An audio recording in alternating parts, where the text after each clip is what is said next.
இலங்கை கடற்படையால நம்ம மீனவர்கள் தாக்கப்படுறதையும் அதுக்கான காரணத்தை பத்தியும் அதுக்கான தீர்வை பத்தியும் நான் மதுரை மாநாட்டிலே நான் பேசியிருந்தேன். அது ஒரு தப்பா? மீனவர்களுக்காக குரல் கொடுக்கறதும் அவங்களோட நிக்கிறதும் நம்மளுடைய கடமை, நம்மளுடைய உரிமை. நான் என்ன இன்னைக்கு நேத்தாங்க அவங்களுக்காக குரல் கொடுக்கிறேன். இதே நாகப்பட்டினத்துல 14 வருஷத்துக்கு முன்னாடி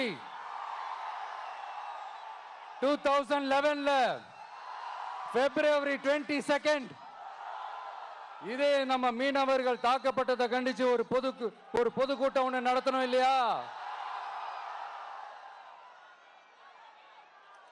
இந்த விஜய் களத்துக்கு வர்றது ஒண்ணு புதுசு இல்ல கண்ணா. எப்போ எப்போ எப்போ வந்தாச்சு. என்ன ஒண்ணு, முன்னாடிலாம் விஜய் மக்கள் இயக்கம் என்ற அந்த இயக்கமா நிற்போம். இப்ப தமிழக வெற்றி கழகம் என்ற அந்த ஒரு அரசியல் இயக்கமா நிக்கிறோம். அவ்வளவுதான் வித்தியாசம். அன்னைக்கும் சரி, இன்னைக்கும் சரி, இனிமேலும் சரி, மக்களுக்காக மக்களோட நிக்கிறது தான். இது புரிய வேண்டியவங்களுக்கு புரிஞ்சா சரி.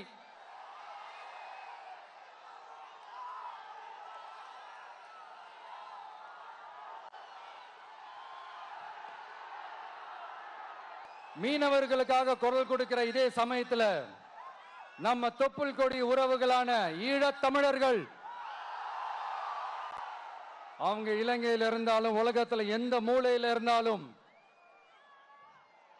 தாய்ப்பாசம் காட்டின தலைவனை இழந்து தவிக்கிற அவங்களுக்காகவும் குரல் கொடுக்கிறது, அவங்களுக்காகவும் நிக்கிறது நம்மளோட கடமை இல்லையா?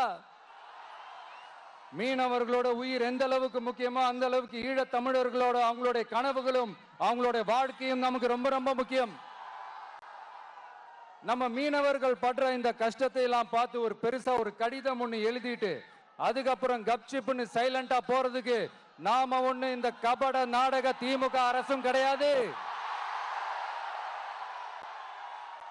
மத்த மீனவர்கள்னா இந்திய மீனவர்கள், நம்ம மீனவர்கள்னா தமிழக மீனவர்கள்.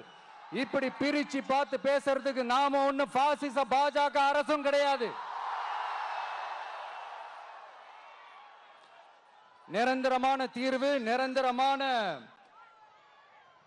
ஒரு இந்த ப்ராப்ளத்தை சால்வ் பண்றது தான் நம்மளுடைய ஒரு முக்கியமான ஒரு அஜெண்டாவே.